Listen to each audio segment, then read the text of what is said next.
UNCW defeats Hofstra in overtime tonight, 70-67.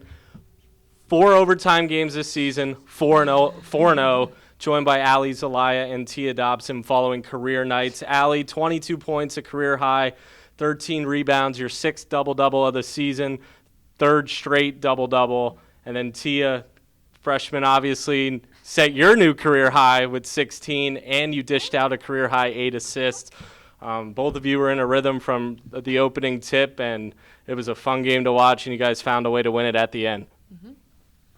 Honestly, that was a team effort. Every single overtime game I remember, it's just like, again, we've talked about this before, the team that's more connected wins, and I think that we just showed that we trusted each other. We do the end of the game things all the time in practice. We've been practicing really hard, not settling and not just being satisfied with one win, and this was an important game for us because we've been splitting a lot.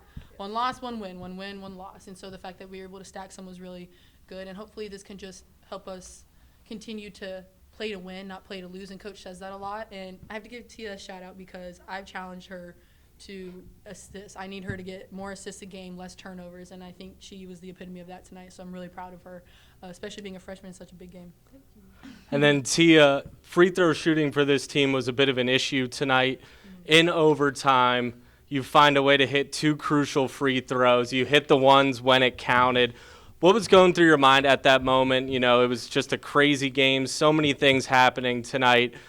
What was your approach going to the free throw line towards the end of the game? Honestly, I was just telling myself in my head, like, you know, I'm going to knock these down. Like, I'm built for this.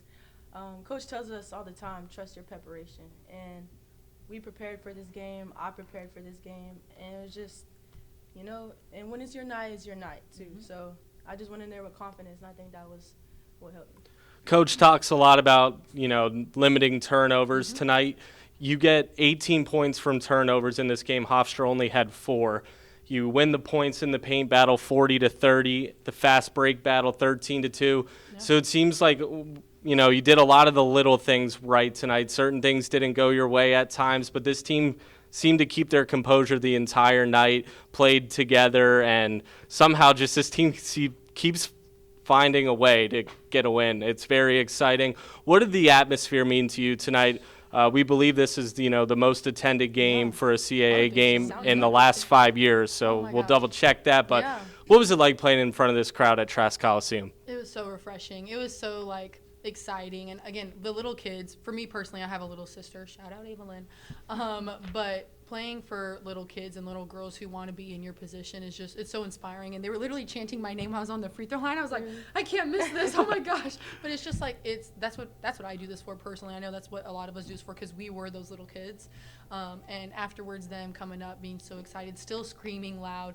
Like, I don't think people understand how important that is. And again, it's such an advantage to be at home, and it's hard to win on the road literally for those reasons. So I was so proud of Trask. Every time the fans come, I'm just like, thank you. You guys were a part of that win, and I hope they know that. And we had obviously had the National Women and Girls in Sports Day Clinic before the game, over 85 attendees. They're treated to one of the best games of the year. It was such a big game, so many big moments. You obviously transferred here for these big moments. Tia, as a freshman, you came here for these big moments. Just, you know, how much does that mean to be able to put on a show in front of, you know, a lot of fans that idolize you guys? Both of you signed so many autographs after the game. Just what does that mean? It means everything. Like, just to piggyback off what Ali said, you know, everybody has a reason that they play this game, that they do what they do.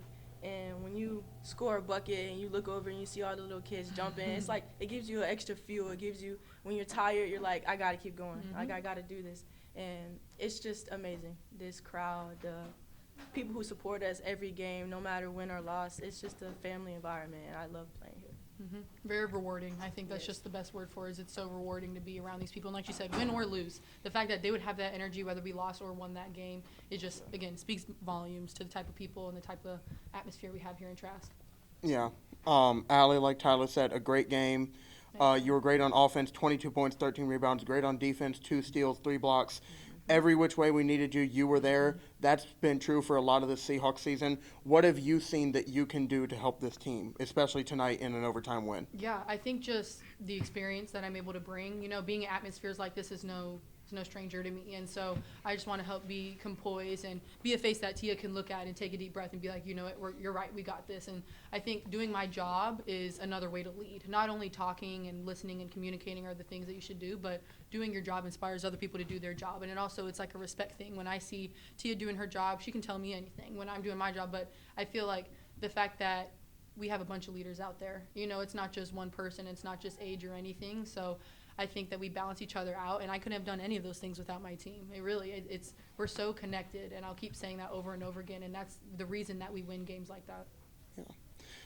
Going from the fifth-year senior to the freshman, also had a terrific game, career high 16 points, 8 assists, but also 1 turnover, 4 steals. I believe you had 6 of the first 8 points for the Seahawks in the first quarter. We've talked a lot about slow starts being an Achilles heel. You were a big part of us not getting off to a slow start. What was your preparation, and how did you feel in that first quarter? I felt like, I know, but in warm-ups, I could feel like it was a good game. Like, everybody had good energy, and it's just like this team just loves each other. So it's like we just go out there and we play. I wouldn't say, like, it was just me. I feed off of my teammates. I feed off of the environment. So just going out there and just giving it your all really is what helped me in the first quarter, and playing for my teammates. And my family was here too, so, you know, I had to give them a little show as well. But, yeah, that's it. Yeah. Like we've said, y'all are 4-0 in overtime now. On this season, y'all have had a lot of games come down to the wire. So I guess my question is, you know, leading into the end of regulation, there were a couple turnovers by both teams. It was kind of strenuous that final minute. Once it hits the buzzer, you know it's going to overtime. You get in that huddle. What's the vibe? What's the wording to the team? Yeah, you know, it's never going to be perfect, but your effort and your outside dog that we talk about is what literally separates that. Evan had that turnover, and it happened. You got to move on. We literally all looked at Evan, and we were like, you're fine. Now we need to go get a stop. And then, you know, I tipped the ball. I should have grabbed it. I was trying not to tip it, but I tipped the ball, and it was back to their possession. But they all looked at it. They're like, you're fine. We're going to get this stop. You know, so it's like, I think to have that short-term memory in those moments is so important. And, again, sometimes it's luck. Sometimes it's a call. Sometimes you're not – and nothing's guaranteed. And we were talking about how we're going to control what we can because, again, the refs couldn't see the angle, and so they did what their job was. And, again, control what you can. And Coach said a great thing. She said, we're built for this. And I think that just gave us the confidence that we needed to continue on.